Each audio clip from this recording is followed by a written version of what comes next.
6 जमास खतर कशर अनवान चाट चाट क्वेश्चन गोबरा अस आज कर कड़ तो किताब खुलो तो किताब सफ़े नंबर 15 गोडनुक सवाल रेडल क्याज ओस नेचुवस नूज करान अमुक जवाब रेडलन युथु नेचुवस को नजर त्रो तमिस बास्यो तिहुंद नेचु बत बल तो त्रेश चवान यम सत सख शरारत खोत तो लोगुस नूज करने।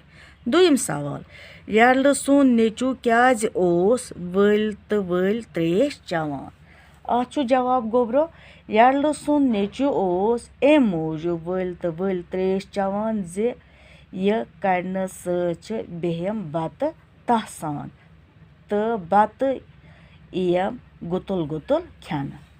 त्रीम सवाल रेडलन क्याज लै नेचुस दुयम थपेर अत गो गोबरो जवाब रेडल सुन नेचु ओस न एम ब्रो बत मिंड सत त्रेश दामा दामा चनुक छल मलिस बोमुत तवे लोनस दुयम थपेर। चूरम सवाल शाल क्याज चोल शालन वुच पानस कोन सह इवान तवे चोल लट दबायित। पांचम सवाल शोदस क्याज खोत जख अत जवाब शोदन येल तूर कांप रटन खतर बेस्यार कोशिश कर मगर कर तो गई न तूर कम तस खोत जख तो छन पान फेरन नाल कड़ित। त्रीम सवाल यमन लफ्जन माद सोचन मज वर्तावन यवान जुमलन बनायत करियो माद सोतन मज इस्तेमाल। गोडनुक लब यह अल्फाज अत जुमल बनावन तो लब डंज सब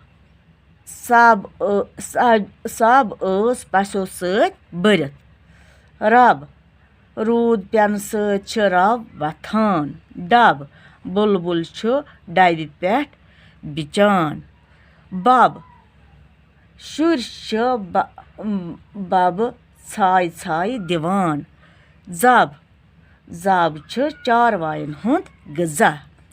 यमन लफ्जन तो वर्तयु पन्न बनमतन जुमलन मज यम नर सूरतन मज इस्तेमाल सपदान।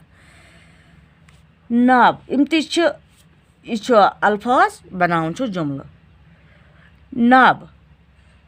नब साफ दब तस लोग दब टब कार आमद चीज गब कुलिस गब द्रामत बब चोल गर त्रवित शब आज दरगाह शब करन गछुन तब तमिस ताब कोरमुत ताब कोरमुत यब तेम कोर पूसन दिन निश यब।